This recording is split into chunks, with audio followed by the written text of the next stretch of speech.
From gripping high-speed chases in the Italian countryside, to gripping onto the nose of Abraham Lincoln. this week we'll be discussing Ferrari and our next two blind spots on the Sight and Sound list, North by Northwest and Killer of Sheep. This is the Film Angle. Hello. Hello, Alex. Hey, Chris. How you doing? How you doing? Still getting used to our new intro, or our new intros, should I say, as we mix it up a little bit here. 2024. And welcome everybody listening to this episode of The Film Angle. My name is Chris. And I'm Alex. As you already know, we've got some really heavy films again to talk about. Really sorry, but this is sort of dictated by the BFI Sight and Sound list. There's not a lot of lightness here. Well, actually, one of the films we're talking about tonight, I think is quite fun and light, mostly compared to this filmmaker's other films in his filmography. So yeah, I mean, we're going to try to keep it light and everything because I don't know, there's been a lot of heavy cinema released lately, especially coming up to the Oscar season. We've been catching up at home and outside, going to the movie theaters and everything. So we're excited just to kind of have a nice, easy chat about these things because we don't need to be depressed as much as we already are. Yes, a lot of heavy films, yet we still haven't seen the heavy film which we alluded to last week that we were going to watch, All of Us Strangers. Things got in the way, and neither of us were able to catch it at the weekend. Life finds a way. Life finds a way. However, we are both seeing it this week. So, yeah, fingers crossed, touch wood and all that. We'll be reviewing it next week for another kind of very heavy episode. Because I think the idea is also to review The Zone of Interest. So, yeah, we've got a couple of heavy hitters coming for you over the next couple of weeks. But, we were both able to kind of look back into what we'd seen recently and say, like, what could we talk about? And, we had a new Michael Mann film. So we thought, let's talk about the Ferraris. The Ferraris. Yeah, Michael Mann, I mean, what was the last film he made? He's sort of like, obviously he was such a big auteur in the 90s and coming into the early 2000s, even with films like Collateral. But, I haven't seen a Michael Mann movie in quite a long time. And this feels like everybody was so amped for him to like return and like starring Adam Driver. It's a very manly movie, no pun intended, where it's dealing with the themes that he's sort of used to, like these sort of men trapped in these sort of really masculine environments and how they deal with these sort of larger than life situations that we can't really comprehend on our sort of normal levels or normie levels. So coming into this, there was a lot of expectation. I think this is a lot of movie. Like, this is pretty interesting, this film. It is. I thought, maybe foolishly, going in, that we were going to get like another Ford v Ferrari kind of type film, like a very dad-centric film about cars. And I feel like we got a quarter of that, and then like 3/4 of other films. Yeah, like, this is mostly a character-driven film until it isn't. Yes, it's almost never fully commits to 100% what it wants to be, but maybe we're being too harsh on the get-go. If anybody was wondering what Ferrari's about, you guessed it. It's about the guy who made Ferrari. This guy did it. Yeah, it's a somewhat biopic of Enzo Ferrari, who was once a racer, and then kind of redefined the kind of sports car through the concept of kind of Formula One racing. And yeah, came up with the still iconic sports car to this day, maybe the most iconic sports car ever, the Ferrari. We all want one, but we'll never have one. Do you want one? Is it something like you look at and you're like, oh man, I really want one of those? I mean, if money was no option, then sure, give me a fast car. I mean, I imagine it'd be really fun to drive, but there's just something very like aggressively like show-offy about a Ferrari. I guess any sports car is like that, right? But Yeah. it's that red. It's that like iconic red color. Yes, yeah. I actually drove past one today, like an older one. I don't know. It's kind of cool. You're so low to the ground, aren't you? I think, do you know what's more? I feel like Lamborghinis are more show-offy these days. Ferrari's like an old school, like, fast car. Yeah, I think I just associate Ferrari with like Cristiano Ronaldo, that type of person. Yeah. Oh, yeah, yeah. I mean, yeah, but they're the only ones who can afford it You can anyway. afford it. Yeah, I mean it's quite interesting. I find you know Ferrari. Like I'm gonna say it right now. I'm gonna lay my cards on the table. I like this movie. I think I'm more strong on it than I'm not, but I'm sort of like I need to watch this again at least 5 more times because there's a lot going on here, and I can see man wrestling with a lot of different movies here and genres. Um, and also just characters that it takes a long time to warm up to this movie. Like I find, I don't know about you, Alex, the first 20, at least 20 minutes of this film, I was really like struggling to get into gear, for lack of a better term, and just kind Uh-huh. of tried to like get on to what this the rhythm of this movie was. It going to be, like you said, to put it lightly, a dad movie, or was this going to be this sort of deep character portrayal? Also, I'm getting used to like a lot of actors I know in heavy makeup with receding hairlines and Mm. and accents, where I'm trying to work out, I'm wrestling with that, going like, is this good? And then I'm like, oh, but there's the story is moving past at 100 miles an hour, and everybody, yeah, it takes a while to get there, but I feel like it wins me over more and more as this movie goes on. Yeah, I definitely feel like the second half of this movie is better than the first half, and maybe, like you said, it might be because it ditches the character introspection thing that it does a lot at the start. But you're right; it kind of throws you into it. And obviously, for me, I was just happy to see my main boy Adam Driver as Enzo Ferrari here. Who Is this a good driver performance in your? I know we have a sort of a bias to Adam Driver. You and I both love him to death in terms of Mhm. as an actor and a on screen presence. Did you feel like this was like a good driver performance? Yes, I don't think he ever puts in a bad one. I really Hmm. don't. He does sound Obviously, like he is like walking off Assassin's Creed, a little bit.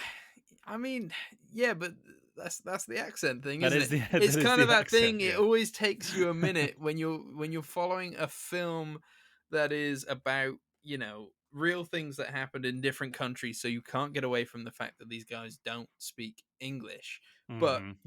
it's being made by Western companies who aren't going to make it a fully Italian film. I guess the argument is like maybe Italy should have made this film, but then maybe they didn't want to, or maybe they just didn't have the money, or maybe they have done. Maybe I'm being very ignorant of that. Maybe they have done, but obviously having being in our kind of um, very English Americanized world, we only hear about the Ferrari with Adam Driver, directed by Michael Mann. So yeah, it takes you a minute. It takes you a minute to get used to the accents. It takes you a minute because it kind of pops you into the world without much background. You have a couple of title cards at the start, which kind of said like he's a driver and now he makes Ferrari.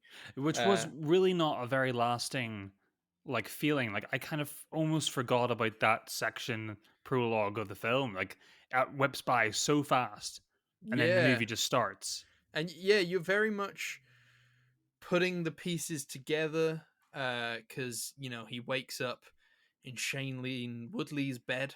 So immediately I was like, "That's his wife." No, no, that's not his wife. Penelope Cruz is his wife. We see her Yeah. later. So he's having an affair. Okay, I'm getting there. He's gone to the church. Like their marriage isn't great. Okay, not sure why. Oh, gone to the church. His son died. Okay, all right, figuring that out. Son's dead. Car accident. Driving. He feels somewhat responsible, and she probably blames him. Hmm. The mother, whose mother is it? They both call her mother. It's his mother. Yeah. Like The financial issues are really being brought up to the foreground really quickly with the extreme spending that the company's doing on the racing side of the business, and not exactly the commercial selling the products. yeah. Um, yeah, there's a And lot she being thrown knows at you. he's unfaithful, but she doesn't know Like, yeah, she says to him, that like, he has a mistress who is like his main mistress. yeah, it's like she doesn't really care about the sex and necessarily. She's like saying, she says to him, like, I don't care how many women you sleep with, as long as you're home in the morning in time to get dressed and have breakfast with us, Yeah, before the maid gets in or something before like the that, maid isn't get. it? Yes, Yeah, that's yeah. right. Yeah, yeah, which is interesting. Which I think Penelope Cruz, if we're going to lean into that sort of way of thinking, I think she's perhaps the best thing in this movie. I know she kind of we sort of talked off air, and she does kind of belong in a different movie, a more emotional movie, because her and Adam Driver's performances are so, like, at odds with each other, that they are like Mm, not in the same movie. I really like the way actually Driver plays this in a really cool way. This is sort of a unobtainable personality, um where he really hides what's really in sort of the deep soul of that character, and juxtaposed with Cruz's performance, where she is just like absolutely tearing the screen apart, but not in a bad way. Like, I find it very welcoming, mm. compared to like everybody else in the film, which is that sort of sleek, mechanical, always in line with the Ferrari brand almost, and she kind of adds this humanity that the movie is sort of missing. Yeah, yeah. I think yeah, she's probably the better performance in the film, but mainly because, like you said, she gets more And she's Penelope Cruz. to do. She gets more emotion to play with. Mm, It did feel at times like, because we cut between Adam Driver and Penelope Cruz a lot, yeah, so their kind of stories run parallel, but with more emphasis on his. But their stories do feel at times like they're two different films, and you're never sure. Like, am I how invested in Penelope Cruz finding out about his yeah, um son by another woman? How interested in that am I over like him trying to build the greatest race car to win? It is Le Mans, isn't it, that they're doing? Is sure. it? I'm pretty sure like the 24-hour race, um, Yeah, was it like a or hundred, a version of hundred it. kilometers, or was it how many? No, it was like way more than that. It was like 400 kilometers. Yeah, yeah. So a very long kind of stamina, kind of, Mm. how long can your car last kind of race. And like You can tell we're car people. We're not car people because we're like, I, you know what? Honestly, like I how am long not a could the car last in the waste? I don't know. like honestly, if I go to a car garage, I mean, you could really charge me whatever you want. I'm not gonna, I'm not, I I'm like to hard. think I'm better. I'm better than that. Of course, I'm exaggerating, but like, However, I have been to a Formula One race. Oh wow. Yeah, I did. What is that like? Because I always imagine, like, my dad used to watch a lot of like F1, like, well, the big races, like the big sort of, like, the race in Dubai and everything like that. We would be watching on TV, and you'd see these cars just like go past these stadiums, and like when you're there as like a witness, like just a standard by, like, watching these race cars go past, is it literally just the split second of seeing a car go boom? Is that really the experience of going to Formula One? Is it much more than that? Yes, yes and no, yes and no. So I saw it in Germany when I was living over there, Nuremberg Ring, and I think my parents got tickets through what was their kind of like car breakdown insurance, but it was like the German AA. So the It's quite funny. stand we were in was right at the starting point. Again, you can tell how well I know stuff. the thing, And the thing that and yeah, Germans love Ferrari. So we were in a sea of Ferrari fans, and I think it was like Lewis Hamilton's like second or third time in like season of Formula One. So we were there with like McLaren tops on and England flags ready to wave on Lewis Hamilton.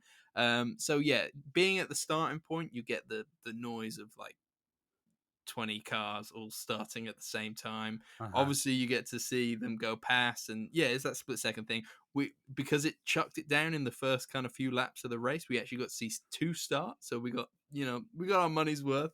But there are big screens up, so you can kind of see what's going on there Yeah, as well. sure. You don't get the commentary, so you don't fully know, but you just kind of caught up in the kind of Drama. pantomime of it all, and Yeah. it's all good fun.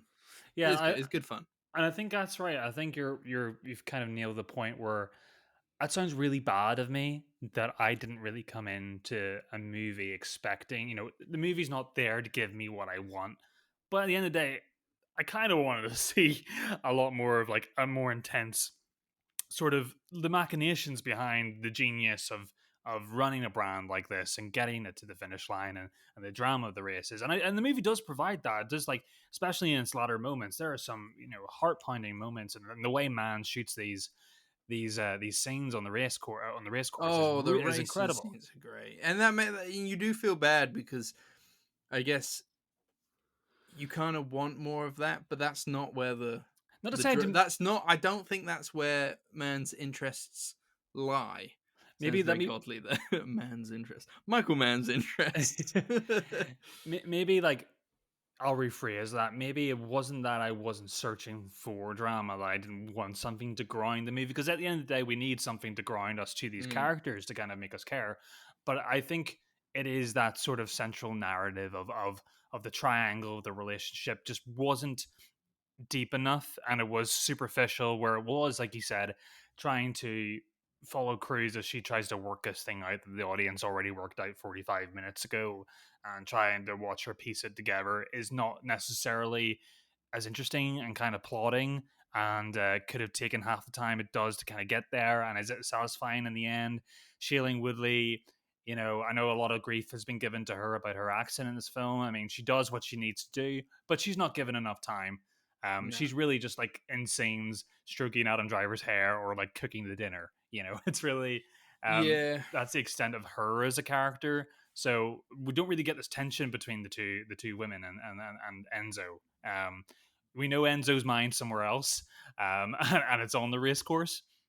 And I do think that is the more interesting aspect of the film is Yeah. Driver's coldness and his obsession with kind of being the top of the ladder in this sort of Yeah. this world of race car driving. And I think, correct me if I'm wrong in reading it this way, but like it's his sadness of being too old to be behind the wheel again. I think Mm. I the early first minute shots of Adam Driver black and white in a race car kind of look hilarious, but I also love them. Yes, I it's think it's got just it's because got he's like got such an interesting face that it like merging it with like black and white footage that looks like it's like it was kind of taken from like like an archive. But is that yes. the only time that he smiles in the film? I mean, yeah, I think so, and I think that as goofy as we find that image of Adam Driver smiling and waving at the helm of a steering wheel, I think it is a lasting image. It does kind of stay with you for after the film. I wasn't really thinking of it during the film, but afterwards, I was like, yeah, this guy is kind of like in a prison of himself. I think Mann's films, ironically, have always been about kind of masculinity and men in these sort of grow up or forged in these environments, having to sort of like contend with their own creations and kind of have to go down this path that's generally either like glorifies them or is self-destroying. Mm, It's definitely a Michael Mann movie in that sense. yeah. I just feel like the movie is just like too wants to have its cake and eat it too. It's too many things for me to sort of really latch on to something really emotionally. I can read loads of people's arguments online of dissections of the character and the choices that man makes and how I'm hearing a lot of conversations that talk a really good movie, but I didn't feel it emotionally, and I did find myself trying to connect with it, and that's never a good sign when Mm, I'm trying to connect with a movie. yeah, It just yeah. doesn't really connect. But mostly I enjoy the experience. It feels very different to anything I've sort of seen in the last year, and it is kind of a one-off movie. Yeah, it's definitely different to what you think it's going to be, and I think that's why maybe, like you said, I preferred the parts where we are solely kind of looking at Adam Driver and his relationship to racing. But then it's frustrating when big crashes happen near the end and stuff like that, when you don't really get to see him react to it. You don't get to see him being given the news that this driver that he's kind of taken on, Portego, has been killed in a crash along with 9 bystanders. I think like half of them children or something like that. Oh yeah, Which, that scene is grisly. That's pretty grisly. oh yeah, we'll get onto that in a second. I do want to know your thoughts on that, but like you just like you see him going to the scene after he must have already been told, and it's nighttime, and he's just kind of like surveying like what's happened, Yeah, he looks and like a almost trying detective to that just arrived at a murder scene, doesn't yeah, he? he's picking up his car essentially. So there's a coldness to that as well. You just wonder, like, there's so much emphasis on the fact of like he's had drivers die, his son has died, and you don't really get to see him react to those things. You get a moment with Shailene Woodley where she kind of like brings it out of him a little bit, where she's like, "I know you feel things about these things, no matter how cold you present yourself." But I know I wanted to see him get the cool that Portego had died tragically, and kind of see, even if it was just subtle, like how that kind of rocks his Hmm. world. I don't know, but yeah, Yeah. the crashes. Do you want to talk about the crashes? Yeah, the They're, crash. Well, they're pretty mad, and I guess you're very speedily reminded that they didn't have seatbelts in this time, or at least they it doesn't seem like they're wearing them if they were. there's no health and safety in general. Yeah, it just every crash you see bodies go flying out of the cars before they've even hit anything. You know what I Well, mean? it's very funny though. It's like when I watched the trailer for this, and a lot of people kind of brought this up in the trailer, that we see kind of one of the big pivotal crashes in the film in the trailer, Mm. where the car kind of ascends about 30 feet into the sky. And that kind of felt silly out of context, but watching this, I kind of got a real sort of grounded understanding of how light these vehicles were, Mm. to achieve the speed that they did, like how aerodynamic they needed to be, and like literally like the smallest mistake, you would not survive any type of crash in this sort of vehicle. And it's like, even before any crashes happen in this story with any driver, regardless if I'm attached to them or not, the way man shoots even just the test track sequences, Mm. every turn, I'm tensing up. I mean, like every turn, and the sound design is a real integral part of this too. He really makes those engines sound really beefy. You can hear the rubber kind of squealing on the ground. You're really right there in the moment. It kind of reminded me of those Top Gun Maverick cockpit scenes in that way, where we're really sort of a POV over the shoulder of the character, which is yeah, it was really effective for me. Yeah. However, that being said, and I know maybe because I'm more mixed on this than you are, Mm. Chris, the test drive crash is almost like punctuated either side by a joke. You have Portego come to Adam Driver whilst the test driver is doing his lap, and he's like, "Oh, I want to be your driver," and he's like, "I haven't got it. I haven't got any room for any more drivers." And, after he says that, the crash happens. And the guy dies, and then you cut back to Adam Driver, and he looks at Portego and just says, like, "Meet me in my office on Monday." And I was like, "Wait a second, I mean, why is I this? This I shouldn't be mean, funny." I did laugh though. I laughed too, but like, I didn't understand. I was like, "What?" It's one of those moments where you're like, "What is this film trying to Well, do?" that's this film in general. I think this movie is so unpredictable moment to moment. It is, yeah, it is strange. I think it serves to aid the matter of factness and how goal driven that Enzo Ferrari is. If I'm going to give it any sort of like argument for why to justify a scene like that. But I really do think Michael Mann was just trying to be funny and to show that it was another day at the office and these boys know what they're getting into. They're trying to like rewrite history or create history, and that's what But happens. but the previous scene was him like crying over the fact that his son died, probably in a very similar way. And Mhm. I don't know. I Oh, don't know. his son was ill, wasn't it? Oh, I thought he was in a racing accident. What, Enzo's son? Yeah, was Yeah, he ill? Was he? him and Cruz. They later in the film they have a big argument, and she's saying that he spent all the money on on medication for him, and that they just couldn't pull it through. And that's he Oh, said he was there for him as a father. Like when she scolds him for not being there, he was like, I was there. I paid for all of his medication. He was, I don't know if it's like tuberculosis or something he died of. It was something along those lines. oh, okay. I missed that. I missed Yeah, that. but it's hard. This movie I moves very assumed I fast. assumed his son died. In No, a in because a yeah, he in was a very car crash, but son no, was very apparently not. young, wasn't he? Yes, yeah. Yeah. Just had a quick look to fact check, but yes, you are very correct, Chris. He was he was 24. Ferrari named the car fitted with the engine that he was working on Oh. at the time of So he his was death. old enough. He was old enough to drive the thing, probably. Yes, but yeah, he wasn't. Yeah, okay. But that's the thing. All right, I misread that part No, of in the the movie, film. but the movie moves so fucking fast that like it's. I did well. Yeah. Sorry. I thought you were like saying no, it doesn't, but I actually just realized that you were doing the sound of a Ferrari. It's all. To be honest, all I did before the film and after the film was just run around my house going vroom, vroom. Was that by yourself? Well, the dog witnessed it. Oh my god. Yeah, yeah. I I mean, chased the dog. I chased the dog doing it. I don't know what to tell I you. am talking to the guy who dressed up as Spider-Man in a morph suit on one episode of the podcast. Yes, on a Spider-Man related episode. I don't do these Okay, things there's randomly. All there's right. no justification for it. You dressed up in a morph suit. Yeah, it was great times. Great times. It was good. So yeah, like I don't know what else there really is to say about Ferrari. I think I'm not too far behind you, Alex. I think the more I talk about this, I am kind of mixed on the experience. There were Hmm. certainly moments I really did like. Oh no, we didn't talk about the. You wanted to talk about the climatic crash, the really like the one that really just kind of jolts you out of your seat for that. Well, yeah. I mean, I guess we kind of did. We did, but like I mean the graphicness of how Yeah, that really I was not expecting that.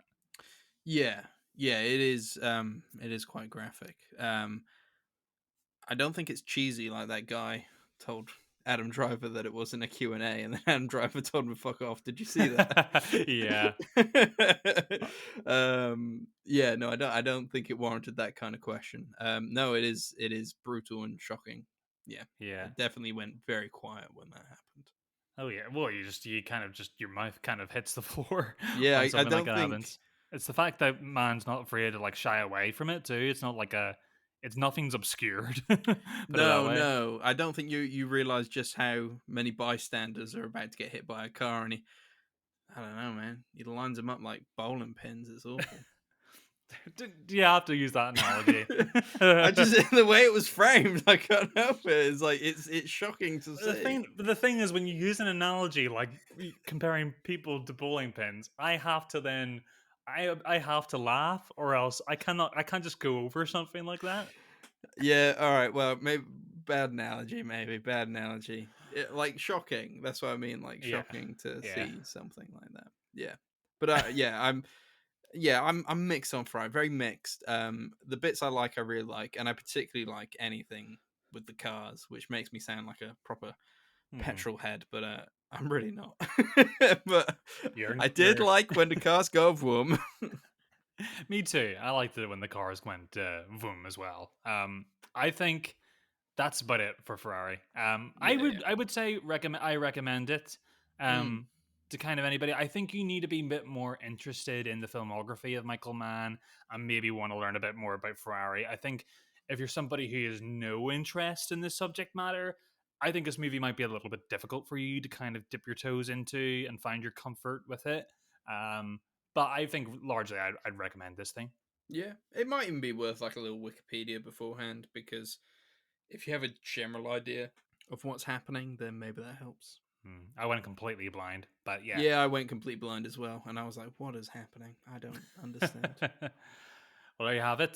Ferrari, I don't think is playing cinemas anymore. I think The odd it's screening here and there. here and there. I think it's a Sky original film, which I was surprised to see. Yes. I no longer live with my parents like I did years ago, and they had Sky TV. They still do. So I don't know if it's streaming on Sky, but I imagine it probably is if it's a Sky original. So you could probably check it out on there Mm. or on VOD. Yes. Yes.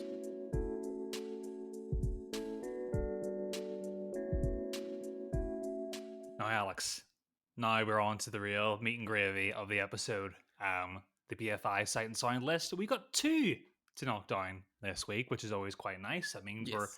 we're a step closer to getting to the finish line. Not that we want to get there in a rush, but we just want to give the listeners another flavor of the podcast eventually in the future. Um, we have hinted at like the Miyazaki Ghibli sort of run or other sort of things. We're thinking about Fast and Fast and Furious. Furious. Yeah, We've so never seen any of the films. Kind of so want to, but every time I watch a BFI film, I'm like, why would I want to tarnish this? But well, yes, we're trying to become the masters of cinema by watching the 100 oh greatest films of sure, all oh time. sure. Then that's it. We don't have to watch anything ever again. There's no other Exactly. movies, right? Exactly. Um, Just over 50% there. We are soon to become masters of cinema. but it proves to everybody that if we can commit ourselves to a project this big, that they know that if we do another series, that we're definitely going to commit to and get it done. You Yeah. know, there's not going to be like, oh, I'm going to listen to them talk about the first Fast and Furious movie, and then by the time they get halfway through the series, I'll be caught up, but there'll be no episodes. No, we'll definitely Yeah. we're a committed bunch. We very much are. Unless the series was like every 7-hour Hungarian film. Yeah, um, yeah, but we'll still do it. We'll still do it if we have to. No. Uh, Yeah. It was hard. But now I've got the brag that yeah, I watched a 7-hour yeah. Hungarian film. Oh yeah, it was only It's a only two big brag. sittings, you know. That's a brag only a master of cinema can have. Yeah. Yeah, people don't gain respect for you with a brag like that. They just you kind of lose respect. So it's kind of something I keep for for people like you. Um, so I was really excited about this week, really, Alex, because I I know I own the Alfred Hitchcock box set. Mm, I'm a big fan of what I've seen of his movies, yet I haven't seen one of his most infamous films, which is North by Northwest, starring Cary Grant. And so this was a really good excuse for me to finally catch up with the movie. Um, were you feeling similar? Where you're like, was this like a real white whale movie for you? Where you're like, yeah, I need to sit down and finally catch up with apparently one of cinema's greatest.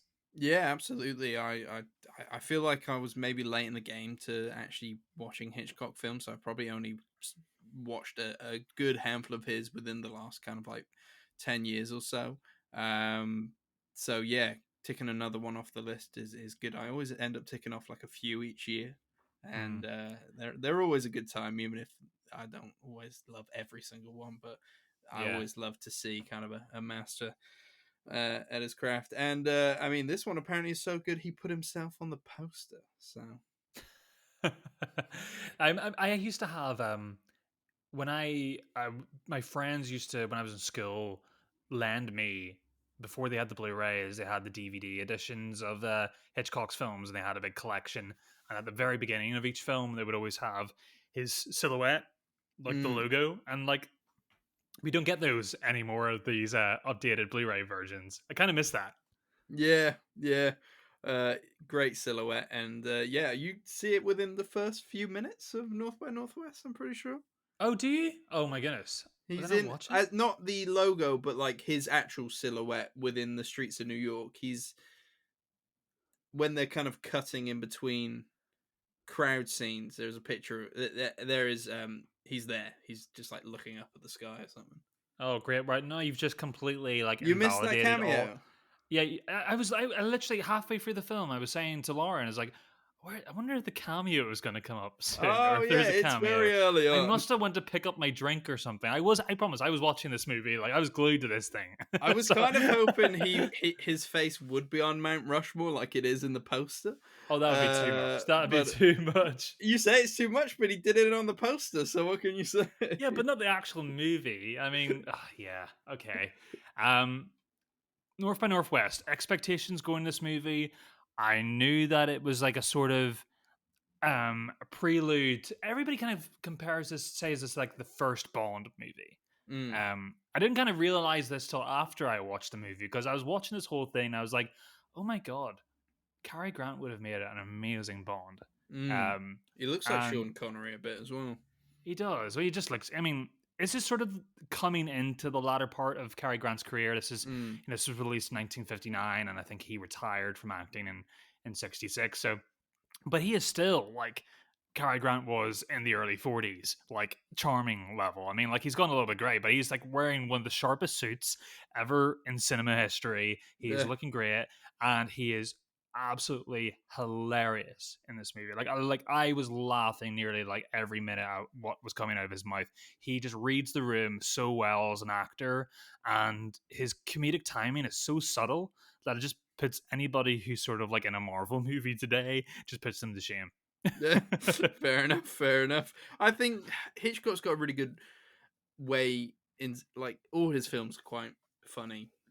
Mostly, I would say he has a really good way of kind of bringing those kind of performances out of people. And I think he knows that the people come to the cinema to be entertained and to laugh and to cry, and he gets all that. He gets the Yeah. human spectrum via entertainment, and this film is kind of, yeah. I mean, heavy on the comedy more It's so than his. other Hitchcock films. It's a very light Hitchcock film, I would say, It compared to probably his is other his ones. lightest. Well, I Yeah. haven't seen all of them, but like it's self-proclaimed by him as saying like I had my big run of the heavy, what are considered my classics now. My last movie was Vertigo, so I want to make a movie that's fun and Mm. kind of And shows. very horny. Yeah, you said this to me before I It watched is it, and mad horny. it is it's a little bit raunchy in that Bond way in terms of just like the power dynamics between, like a sort of femme fatale, um, and sort of just Cary Grant's natural charisma. But like, yeah.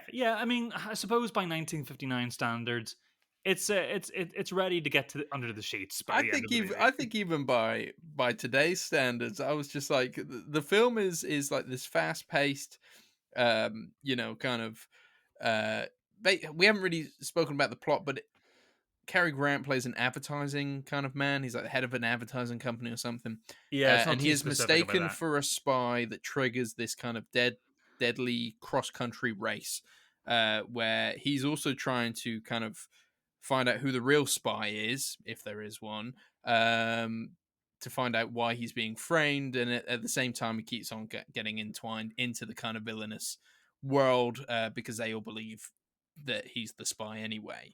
Yeah, And it's very fast paced, lots of fun, car chases, drunk the drunk driving, driving scene is brilliant. and then it gets on a train. I can't remember why he's heading that way. I think this is when he's very much on the case of trying to figure out who the spy is.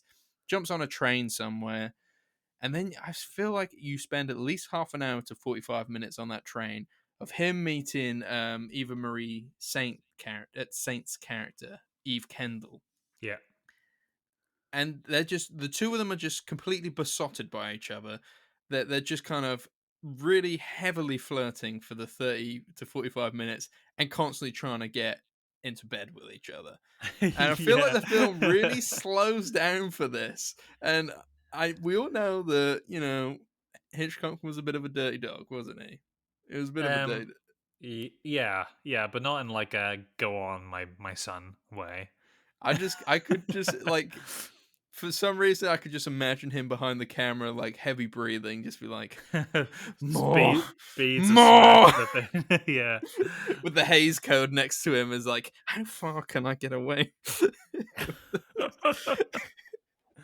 Oh man, I mean, yeah, Hitchcock probably he probably was sweating. Having that, he probably I hired wouldn't. somebody to wipe the sweat off the camera lens. Yeah, I feel like those scenes definitely could have been trimmed down a little bit. It's a long film. It's Well, I what was find it, it. just over 2 hours, and I wouldn't say it feels too long, but I definitely feel like it, the middle of it is does get a little bit dragged down by the horniness. Okay. I thought it was kind of funny. It kind of added to the humor of the film that like how sort of blasé his character is about the whole the whole ordeal. Really, I mean, like this guy's life has been completely unraveled by no mistake of his own. He's wanted by the police. People in connection with with all this sort of spy game with the US government, they all want him dead. They all think he's somebody he's not. His life's basically ruined, but like he is so still eager to stop and smell the flowers and Oh yeah, as soon as have the a girl complete wants laugh. him, he's like, "Well, forget about my worries, darling. Let's get into your bedroom." Exactly, and that's where that's the whole Bond thing comes from. But like even with his attitude to anybody, like he just kind of takes anything in his stride. Yeah. There's even the famous crop duster scene where of the plane chasing him through the desert. He's sort of like still there's still a comedic tone to his physicality. That's sort of like, oh my god, here another thing Mm. now. So he never takes the material too seriously, and I think this is one of my favorite Cary Grant performances, like compared to even Charade, and I love that movie too. But I think he is just absolutely brilliant in this, and I love Cary Grant because he can be. I've seen him in other Hitchcock movies like Suspicion, where he can be scary. He's really good at like anything, really. Mm. So yeah, it was a real joy for me to watch. But like, I was really obviously the Mount Rushmore sequence is like kind of the pivotal part of the film. Even the Simpsons make fun of it, so I was really looking forward to finally putting that connection to bed. But like even before that gets to that part of the movie, like you've had your whole full meal with this whole thing. Oh yeah. If When it gets, anything, the Mount Rushmore sequence like maybe isn't as good as other sequences. I feel like the crop duster sequence obviously blows it all mm, out of the I, water. The tension in that scene is great. The way it's shot, the way him standing there in the road, this kind of in the middle of nowhere. You see the crop duster in the background. You know it's coming because you've yeah, all seen the poster. You've all seen famous and it images, teases you. It really does tease you and that I think scene. Hitchcock knows that. Yeah, of He course. knows, and Yeah, it's like like he drags it along, suspicious of everyone until you finally get that crop duster scene. It is great. yeah, it's so good. I mean, like, and when the crop duster appears when he's waiting on the road for the bus, like, it's just in the background where there's no tension really drawn to it for like the first sort of 5 minutes, and then 5 minutes goes by and you don't see it at all, and then suddenly it just comes back in to the frame, and that's like I was really, at the time that must have been a really cool thing to see, but obviously we knew where that was going, but still works a treat, and Hitchcock was such a master manipulator as a filmmaker that way. I love the auction sequence. Um, Mm, Before the final act of the film, where Cary Grant is sort of he's trapped in this his auction house. Everybody he wants him dead's in there, and his only way out is to fake bid and make a nuisance of himself so that the police can take him out.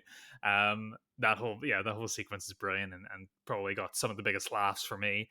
But yeah. yeah, I thought it was I was satisfied with the movie enough by that point, enough that like whenever the last sort of sequence of the movie at Mount Rushmore comes, I'm like, yes, you're giving me more what I want. This is such a generous movie. Mm. Um The Mount like Rushmore stuff just doesn't feel as iconic though, and maybe it's because it okay. kind of ends quite abruptly.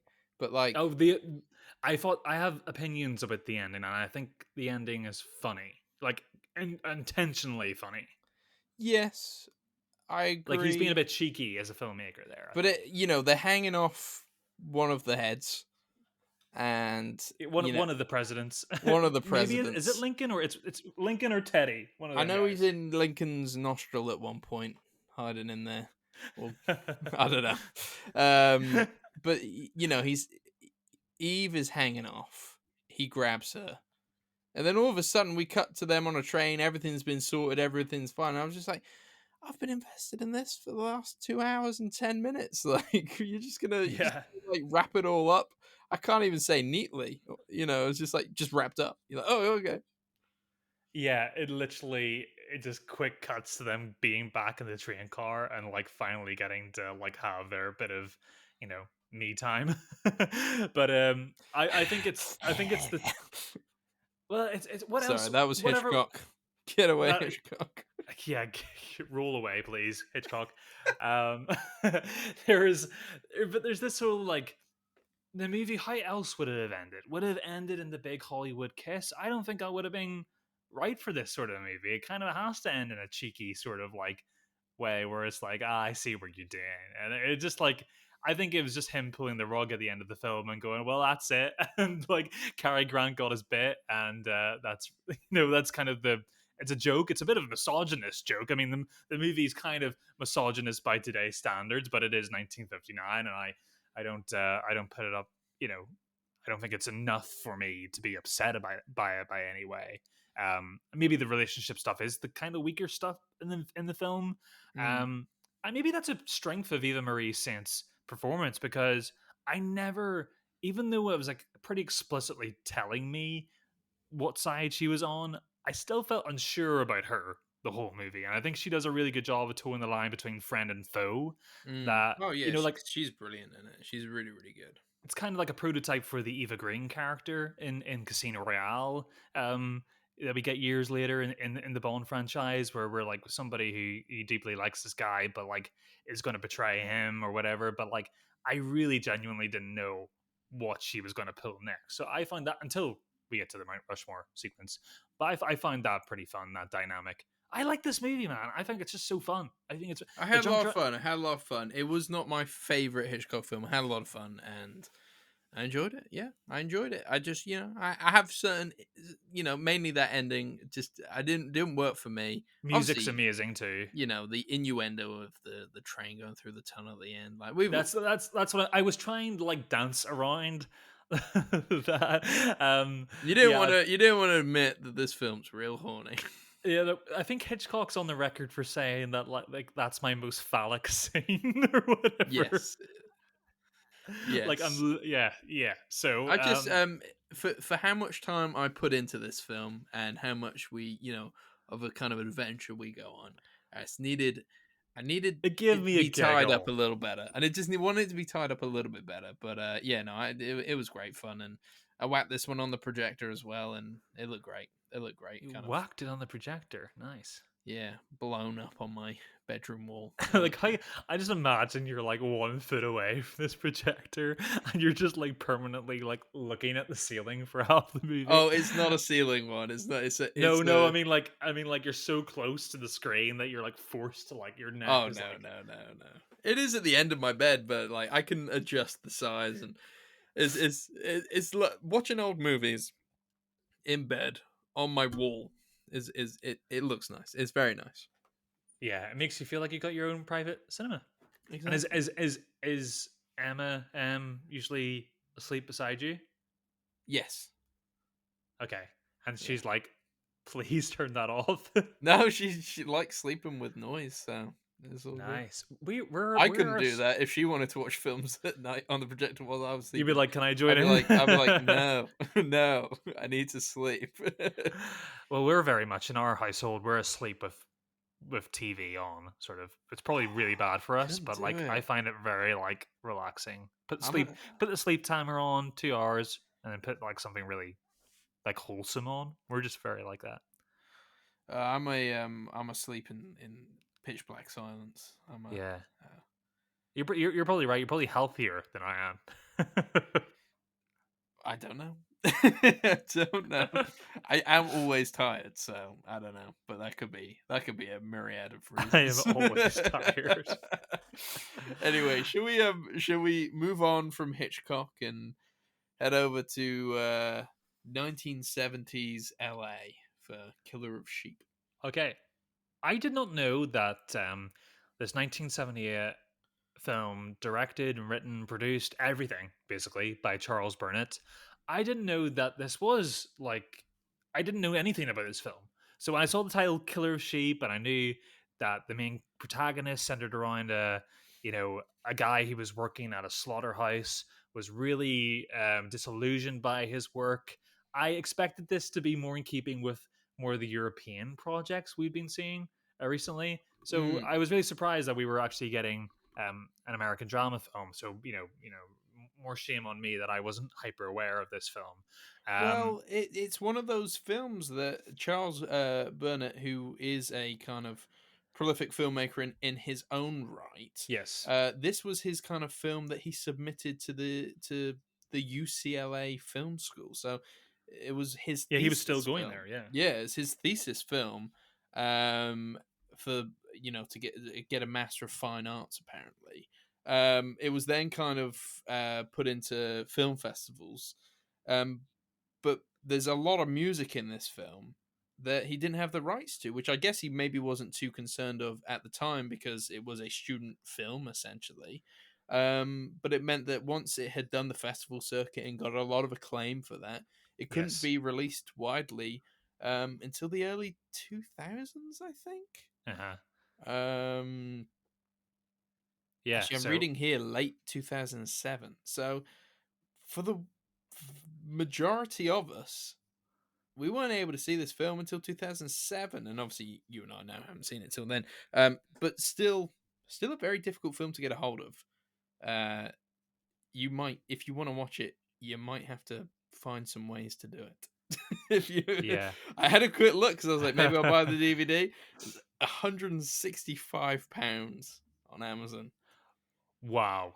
I This is like a movie that plays in museums occasionally. It's like it's that sort of film, but yeah, we managed to get our hands on it. Yeah.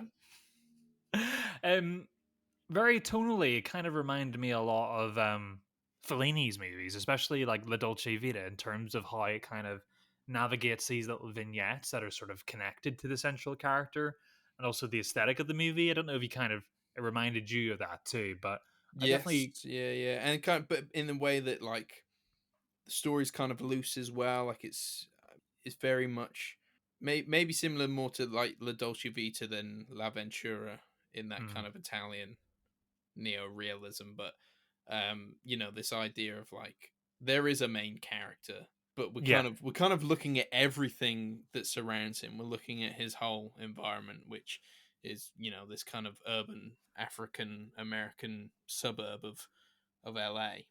yeah. It feels So very different to an LA we see um, oh, on completely. film anywhere else, and I think that's kind of the point because you in a lot of the scenes you can kind of see in the background the palm trees are there, but they're way back there. Yes, that is actually something I always kept in mind watching this film. Those palm trees, nearly every outdoor scene we have in this film, and there are a lot of outdoor scenes. I think the film is mostly shot that way. That there is always at least a palm tree in the distance in the background, Mm, but it's always very at a distance. Like it's something that like it shows promise of a life of sort of luxury and relaxation or something prosperous, but it's kind of unobtainable. It's in the background. It is worth saying in 1990, this film was selected for preservation by the United States National Film Registry. okay. So, as being like a culturally, historical, and aesthetically significant film. So, it's like, it's one of the first 100 movies to have got ordained that sort of Oh, okay. special privilege. So, Which is Cap, pretty mad for a student film. I know, None of, imagine, right? none of my student films are gonna get that. And for a budget of what it was $5,000 Is to that make this it? movie at the That's time. I mean, mad.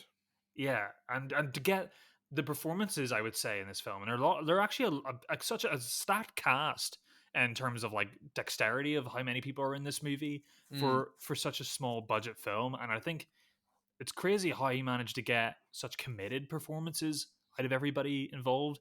You know, there's nothing very, especially about our central two performances with Henry Sanders and Casey Moore. There's nothing amateur or half bothered about those performances. yeah.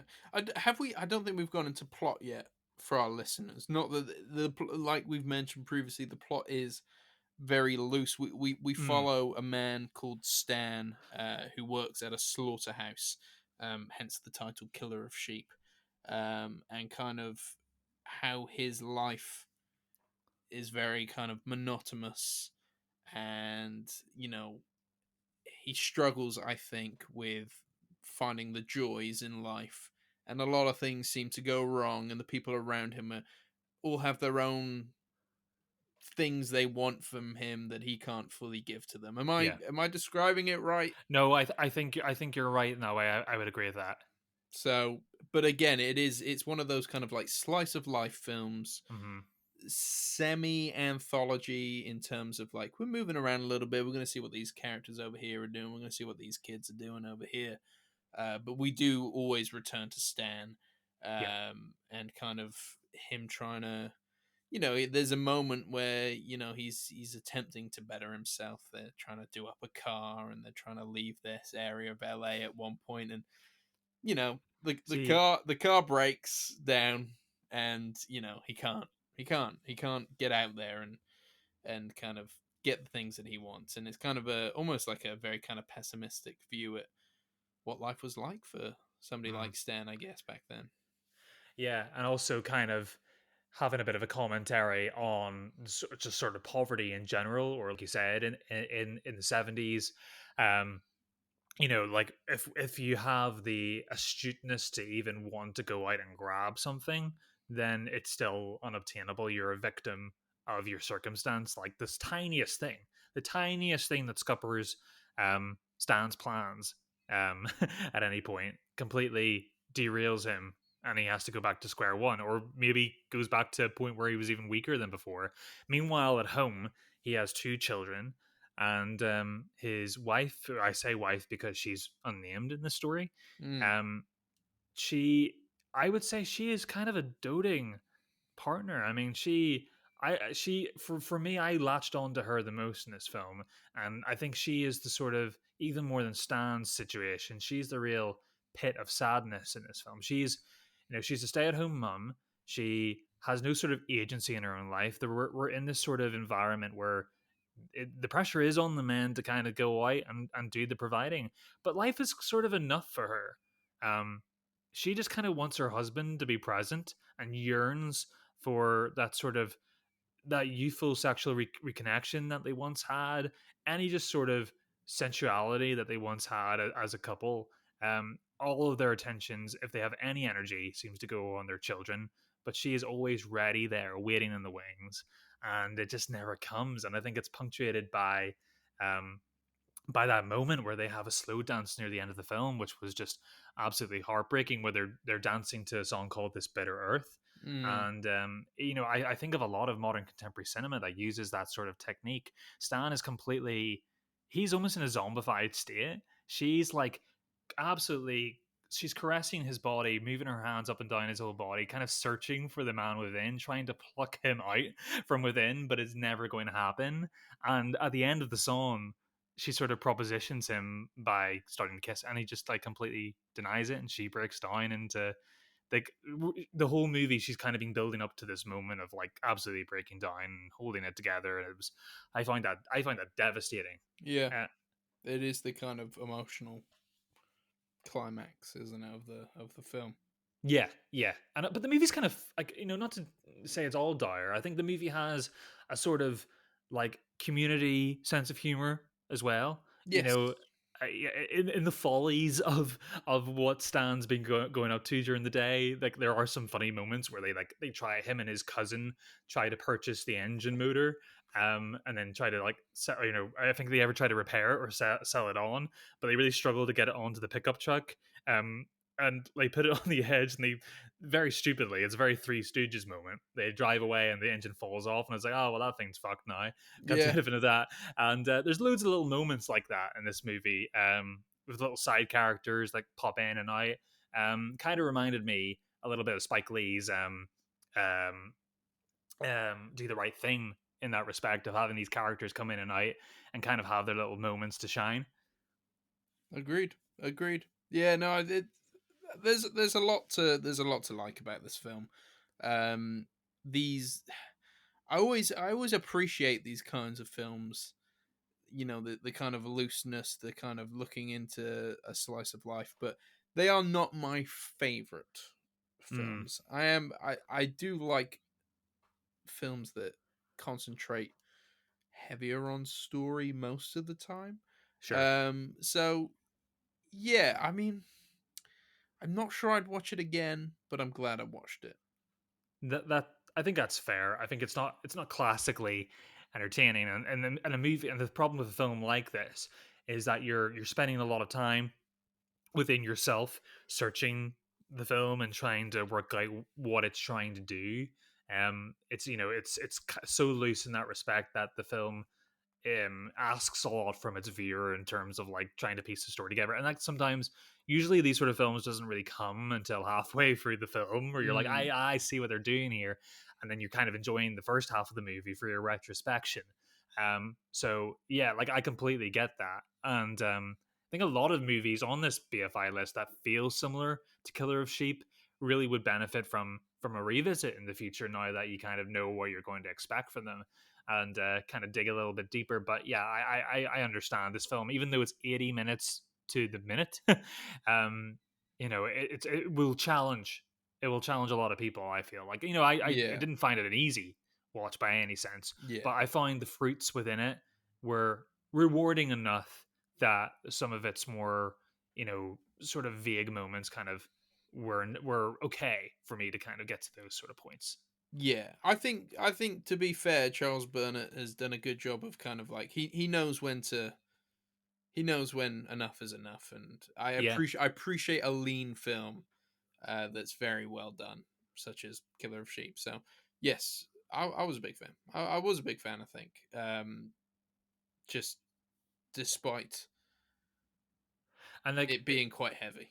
and it, yeah, and I think the movie as well is just like a really good example of limitations for the filmmaker and what somebody can do with ingenuity and creativity, can make a really beautiful looking movie. Um, as a obviously illegally has a great soundtrack, but not legally now.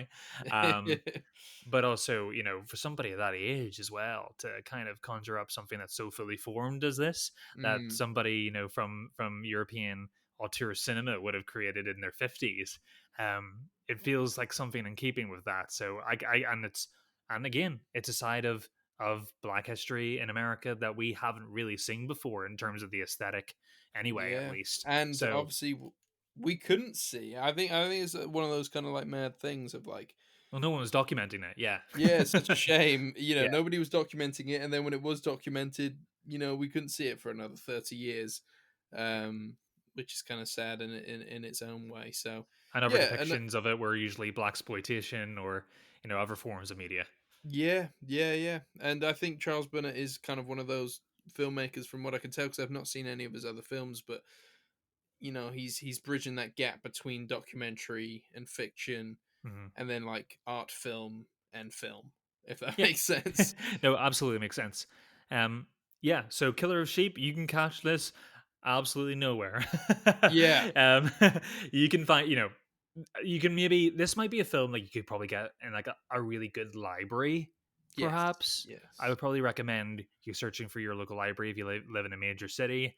Otherwise, you're gonna probably have to search online and find a DVD copy. But if you're interested in this film and its significance, and you're interested in the significance of cinema history, I think it's worth catching up with. But yeah, I can see why it's on the list.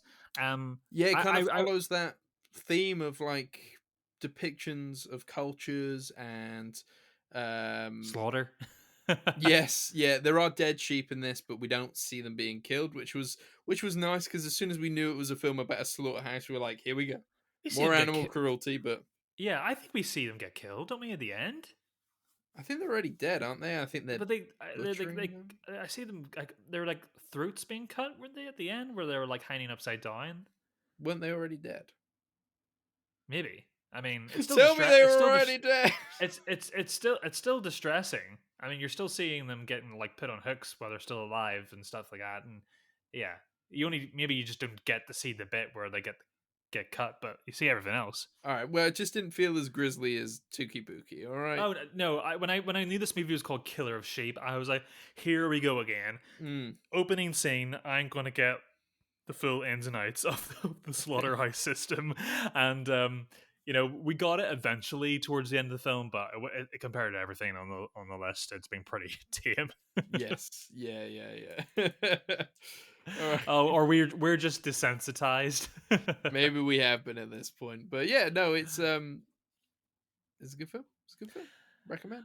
Well, there we go. Have we got a BFI movie to talk about next week, Alex? What have we got to talk about in general on So next week's episode? the idea is if we can get to screenings, etc., then we're going to be talking about All of Us Strangers, Zone of Yep. Interest, and then the next BFI movie is Stalker. So if those three films are going to be our next one, then it's going to be a pretty heavy episode. So Right. maybe we'll maybe we'll just do the two, uh, you know, We'll see how we current feel. film. We'll see how we feel. See what kind of mind frame we're in. Whether we want to watch. Well, I'll probably end up catching up with them anyway. But whether our discussion leads us to three pretty heavy hitting films in one Mhm. episode, we'll see. We'll see. I'll make sure to get plenty of sleep, have lots of sugar, and have as much energy as possible But for it that is our episode. second So, Tarkovsky film, which I'm quite excited for, considering how prolific he is as a filmmaker, and obviously Not really haven't seen any of his apart from that one we did, which I keep Andrei forgetting. Rublev. The Andrei Rublev, which I keep And I forgetting. and I think, well, obviously it's further up the list, but I think by and large, in the public opinion, this is like his big movie, right? That everybody loves. I don't know. So I've heard.